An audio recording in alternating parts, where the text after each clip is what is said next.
back to the program. I'm Sergio Guerrero here for Neutral Corner MMA, and today we're speaking with UFC Welterweight Max Payne Griffin, who's 15-6 in his professional career. He faces Alex Morono at UFC on ESPN Plus 19 on October 12th inside of the Amalie Arena of Tampa Bay, Florida. Max Payne Griffin, how are you doing, man? I know you have a weigh-in in about a week from tomorrow. How are you feeling? How's the weight coming along? I'm good. I'm wonderful, man. I'm real good.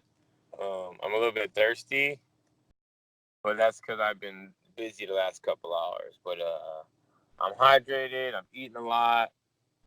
I feel great, man. I'm the lowest I've ever been before a fight as far as weight,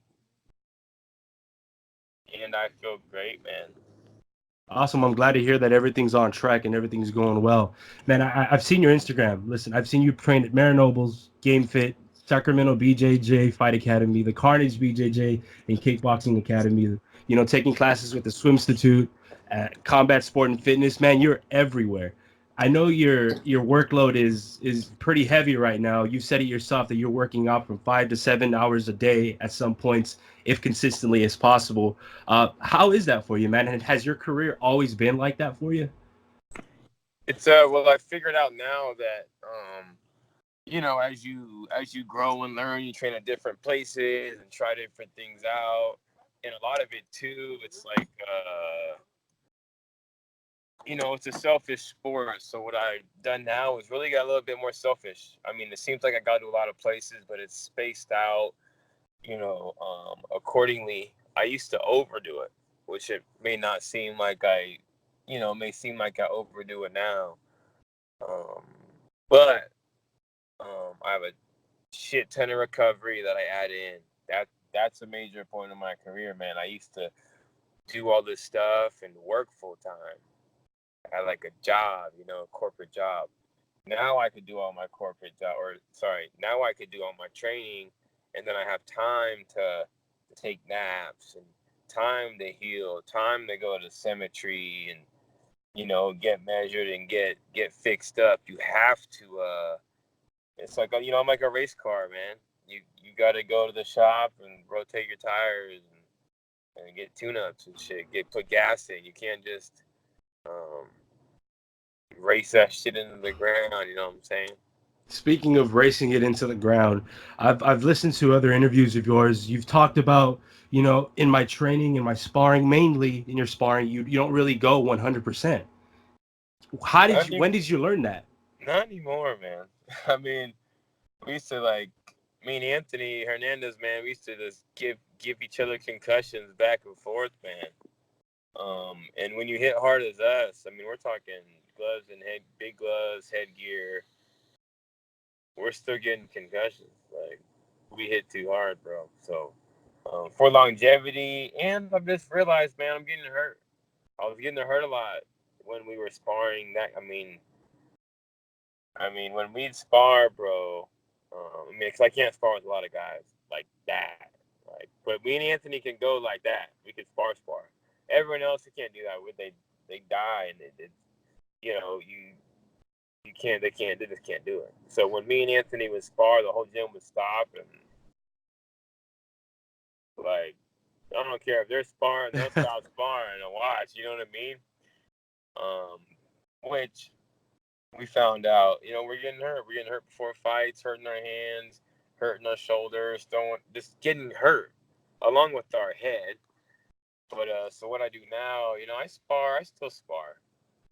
But I'm trying to be more technical, man. You don't have to go 1,000% to get better. You know what I mean? It's not a ball swinging contest for me. So I go 1,000,000% of my other training that I can control. My swimming, my game fit, all my running, and all my stuff that's in my hands by myself. Because I mean, you're doing leg locks, I'm doing leg locks and ankle, all kinds of heel hooks and all this shit. Like, you going 100%, you're gonna get hurt straight up. So I learned that just how to balance it more. And I'm healthy. I'm gonna knock on some wood.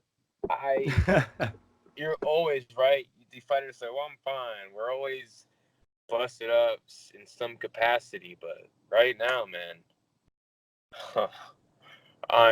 I've never been this healthy, um, in shape. We had a cardio test at Game Fit last week. He said we had to do 2 miles in 16 minutes, so 8 minutes each. This is after like training all day, boxing, swimming, and something else that day. My first mile was a 5:45. My next, and then I did a 6:12, and I've never ran that fast and hard and long ever in my life. Like I feel like a machine. So my cardio is up, and then my numbers. I go to a place called Symmetry. Um, Basically, the science is when you're a kid and shit, your posture is perfect. When you're 8 years old, I think up to 8 years old, like you're perfect, right? And then as you go through the years, you walk a little different, have an injury, you hurt your foot, and your shoulder moves to the side, and your shoulder kind Right. of bounces up, and we just get off perfect. You know what I mean? So Symmetry, they measure you with lasers, like forward, back, sideways, and different like planes. You know what I mean? And they give you exercises. Patrick Mummy over there, measure you, put your numbers in the machine, and then the computer like creates a program for you to do. So it's like a chiropractor, but like it's not a chiropractor, but it's instead of just cracking you and you're good, it it works your body the right way in a It's certain like order. an aligning system. Yeah, exactly. And he patented it and everything. Like it's badass, man. And I went today, um, and my score is 11. The highest score, which is the worst score, is 81. It's like 27 in each one. I mean, when I first started going, I was like 60 something. But now I'm 11. I'm like, and then when you're straight and you're aligned, your body's measured. Like your hips are the same height, your shoulders are the same height. Like you can fire better. Imagine a car. Imagine a car that's out of alignment. The tires are all jacked up. You know what I mean? It's not going to be right. So this is the most aligned I've been, and it's stupid, dog. I'm just ready to go. I'm ready to go, man. I've been ready to fight since July. They wanted me to fight in July and the Sacramento card. They couldn't get me an opponent, so I've been like fight ready for like 4.5 months. So I'm getting pumped up, dog, talking about this shit. I'm ready, bro. Well, I'm glad to hear that everything's, at its peak, at its best as possible for you. Being that you're a UFC veteran, man, you've had 7 completed fights in the UFC. This will be your 8th complete UFC fight. Um, Speaking of longevity and trying to expand your career to the fullest extent, if you were, let's say you were the Max Griffin, the first fight in the UFC at that age, and you told yourself at this age what you were doing to prepare yourself to try to get to your next fight, what would you say that Max Griffin would think about? Well, I've always been a guy that doesn't know everything. Like I need to have smarter people around me. I need to, you can't be the smartest person in the room. And even back then, like I'd scrape myself back then. Like that old Max has no chance against me, Yeah. though. Like just what I've learned, and even just it was funny. Like my I just fought in April against this Russian dude that's pretty dope. Um, he's a jerk though, but he's good. He's a skilled fighter. It was Zelim and Madaev. Um, And Killed I him, know bro. you guys had a pretty hectic lead up to the fight, right? I know that the UFC security had to jump on top of you, and Yeah, he's a and there were punk certain dog. things, yeah. Yeah, so Yeah. what was that experience like for you? I know you've never really dealt with anything like that. I'm sure that this fight, lead up to the fight, would be a little bit more lenient, easier for you. But what was that experience like? Because I'm sure not a lot of UFC fighters would have to deal with that. No, You, it was a nightmare, dog. But my point is about him was that was his debut.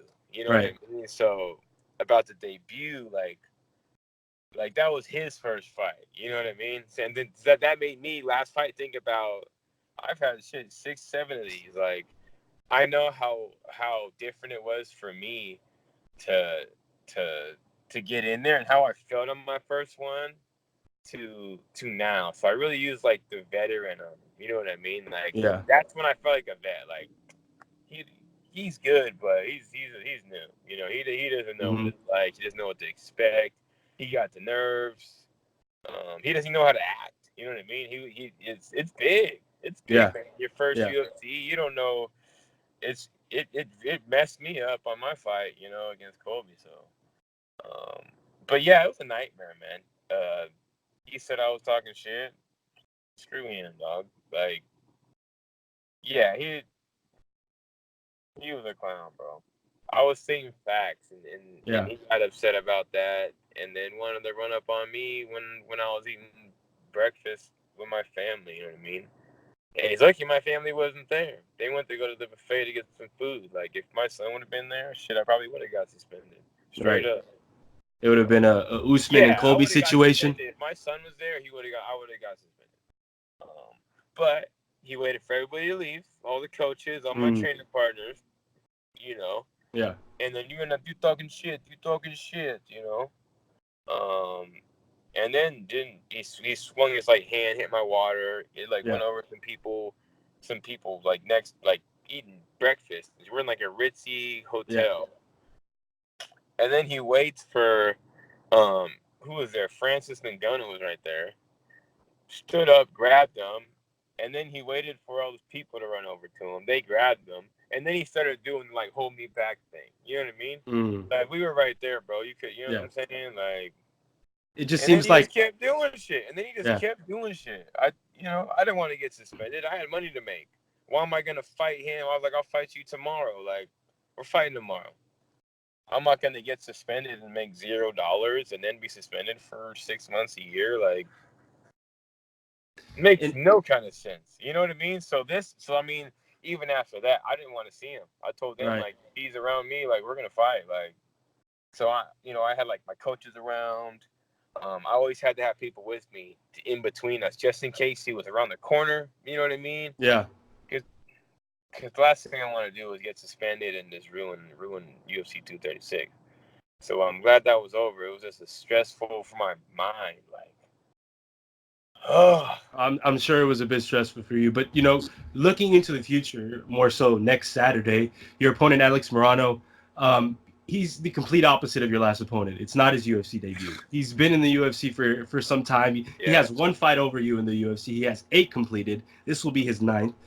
So what do you think his mindset going into the cage will be, and his mindset while he's in the cage fighting with you will be? He'll be ready. I mean, he'll be ready. He's ready right now. I mean, he's gonna prepare. And we're gonna do what we gotta do. But at this stage in my career, I'm just gonna be too much, and that's what it is. I'm just gonna be too much right now. I'm too much for myself right now. Right. I'm ready. I put in the work. I'm focused. I've never been just what I've been doing, man. I've been doing the right stuff. I'm firing on all cylinders. I've never been this ready to go. And people always say it's the best shape I've ever been in. Like, it's like a cliche thing. Yeah. But, I mean, I blow myself out of the water even in the last fight. Like, yeah, I've just been doing all the right things. And like I said, I've started becoming selfish on where I go and what I do. I don't care about hurting people's feelings. If I don't care. I'm in it for me. Right.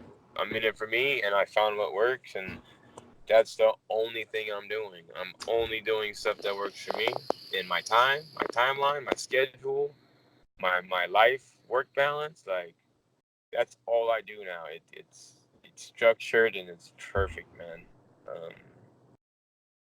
I'm ready, dog. I'm so ready to do what I'm gonna do. Yeah, and I know you are a guy who loves making predictions for fights, or likes making picks during the fight. So, you know, with UFC 243 coming in around in this weekend, do you have any picks that you'd like to disclose with us here? I mean, if you tell me who's on what, then I will. I mean, let's just go with the main event. Let's keep it simple. I think Whitaker and Adesanya. Adesanya. I mean, I really don't like how last time Kelvin got in on him. I mean, Kelvin's my boy, but like, stylistically, you know, Kelvin did a good job at getting inside there. You know, getting inside. I didn't think he'd be able to get in there. if Adesanya was if Adesanya was using his range correctly, I mean, he was getting hit a lot, and I thought he had a lot more range, and he just didn't use it. I mean, the right side of his face was blown up. So. Yeah, so now that we're talking about this, he can't hit Whitaker can't hit him like that. He can't take those shots like that. Whitaker is, Whitaker got that heat, boy. We're talking about it. Yeah, and he thinks he's just gonna walk through on it. Adesanya has like a mystique about him. It's like I think he beats these guys ahead of time. Yeah. Kind of how like Anderson Silva used to do. Like they were so cut in their head that they're going to get caught with something that they kind of freeze up and let him work. So I'll say this: if Adesanya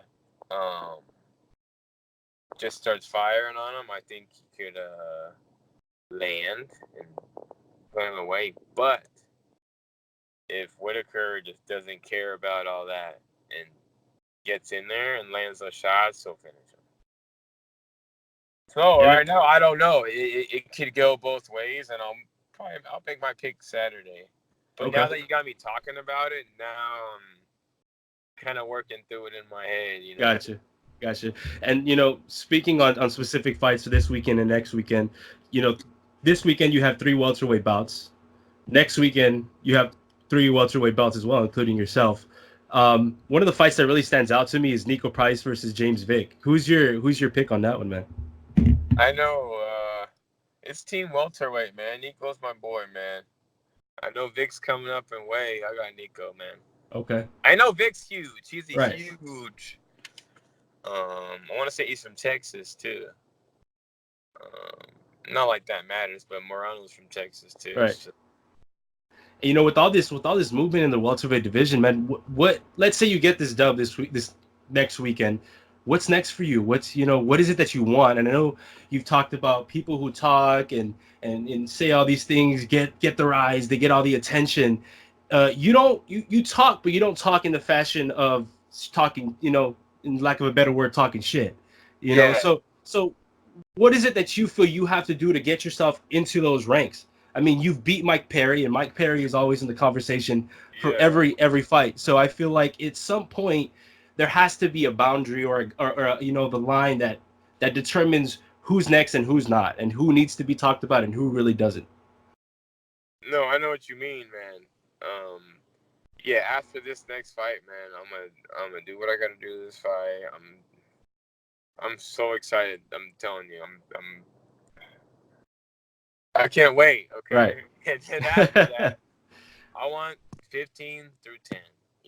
Gotcha. It's not going to be a name. For me, I want the numbers. I want 15 through 10. And then if some shit talk starts coming out of that, then we can talk. But I'm not going to I don't make up shit talk. I've talked trash to these fools, but I didn't start it. You know what I mean? I've had my run-ins with Keto Andrews back in the day, Ultimate Fighter guy, David Mitchell, ex-UFC guy. I've had some trash talk, bro, but I didn't start the shit. And what I say, right, it's real. It's legitimate. I'm not gonna be. A lot of these guys talk shit, but they're joking around. I'm not joking around, bro.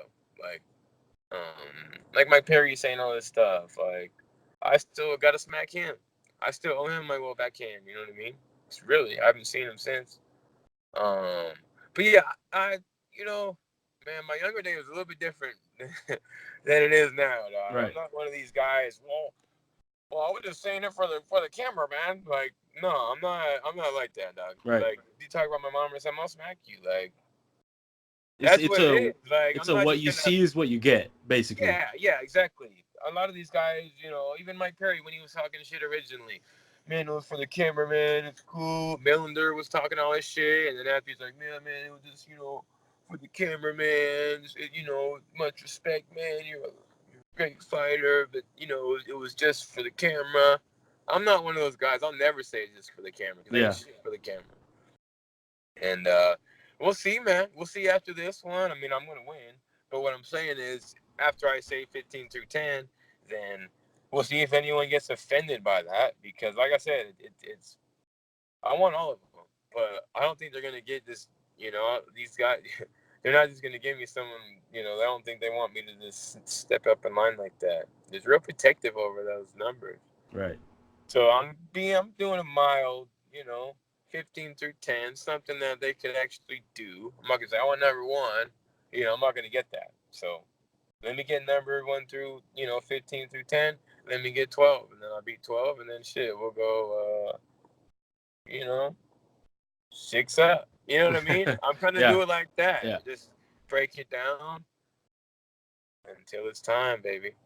Yeah, well, here at Neutral Corner, we really hope that follows through. To end things on a lighter note, I know your teammate Anthony Hernandez just found out that he's going to be able to go with you to Tampa Bay, Oh Florida. yeah. Are you as excited as he is, or is it more so like? I'm pumped, dog. I'm pumped. We went to China together. Right. I was lucky enough to go to China with him.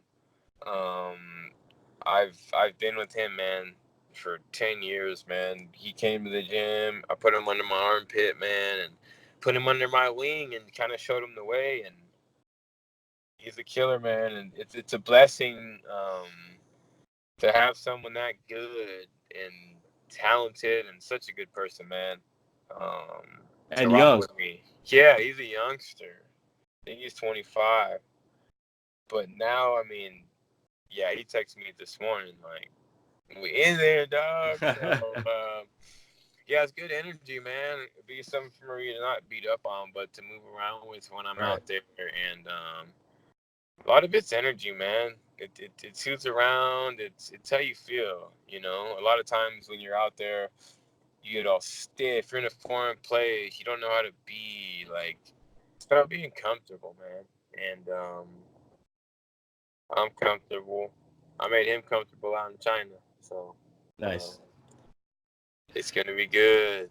Good. You speak about good energy. Just yesterday, you had an event at a brewery, if I'm not mistaken. It was like a pre-party situation.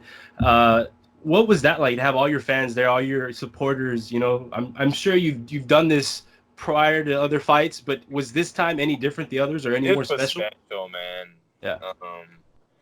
Yeah, I mean, since as of late, I hired my marketing manager, Charlene Jones, and she works for my lady in the back office stuff. I found out to be big, man, I can't do it all on my own. Like if I want to be a company and like a brand and shit, this isn't like local fights and local stuff. I have to go outside the box and treat my business, which is myself, like a company.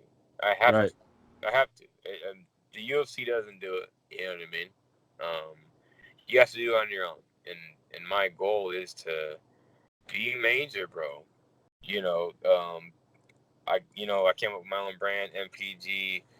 I had Pat Apcar from LA do my logo for a lot of money, man. He did stuff for Lord. He's worked for Lord of the Rings and Matrix. Like legit, dog. Like we're not messing around, dog. So we launched it yesterday. Had a bunch of my local sponsors around. They all came out, did raffles, because I like supporting the local people, though. So my people support me. We came out. They had booths up there. They had giveaways. So it's kind of a good thing for all of us. It's not just me. So if people support me, they come out. Hey, they can get their business out too. Raffling certain items and services that they had, and it worked out. It was live. I was the maestro. I had the mic doing raffles. I was talking on the mic a lot, and people loved it, man. People were hyped. I had Drewski's come out there, which is like the #1 food truck in the area. Okay. And I'm just trying to put it together, man. I mean, we did a lot of signage. I know it sounds small, but we had those backdrops, lights, pull out. Oh yeah. Stand up, pictures of me. He had the business cards, the tablecloths. Like it was like legit. People were in there like, "Oh, Max ain't playing." Like, you know what I mean? Like legit. I wasn't passing out shirts like out of a box. I mean, they were stashed in the box. but they weren't like, it's, you know what I mean? But Yeah, I mean, we yeah. packaged them up. We had stickers, we had autographs like in the thing with it. We had, you know, U.S. crowd therapy, like coupons with it for like in it. We had like made bundles, and it was legit. So everyone was like, Max ain't playing. We have photographers there. You know, it's all going on the website. They got to go to the website to get their pictures. So we're being strategic. We're taking this real serious, man, and we're going all the way, bro. Awesome, man. We're Well, going all the way. it all sounds legitimate, and I hope that you get to go 500 in the UFC after next Saturday, because I know you're 3-4. So again, Max Payne Griffin, you're fighting Alex Morono at UFC on ESPN Plus 19, October 12th, inside of the Amelia Arena of Tampa Bay, Florida. Max, again, I know it's you have a busy schedule. I want to thank you for taking your time out of your day to come speak with me. I hope your travel is well. I hope your weight cut goes great, and the fight is great as well. I appreciate it. Appreciate the time. Thank you, bro. Great interview, man. Appreciate it, man. So it sucks. You talk to some people and they don't know what the hell they're talking about. It happens, and man. You could tell. You're like, okay, here we go. You know. Well, thank you, man. I appreciate the support. It means a lot. Thank you, bro. All right, man. Take care. Yeah. Peace.